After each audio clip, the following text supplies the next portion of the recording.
जन्मज दुःखविनाशकलिङ्गं तत्प्रणमामि सदा शिवलिङ्गम्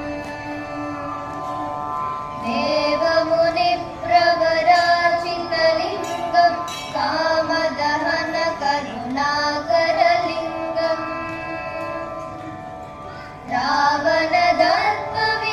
रावणदर्पविनाशकलिङ्गं तत्प्रणमामि सदा शिवलिङ्गम् सर्वसुगन्धिसुलेपितलिङ्गं बुद्धिविवर्धनकारणलिङ्गम् सिद्धसुरासुरवन्दितलिङ्गं तत्प्रणमामि सदा शिवलिङ्गम् कनकमहामणिभूषितलिङ्गं फणिपतिवेष्टितशोभितलिङ्गम् दक्षसुयज्ञविनाशनलिङ्गं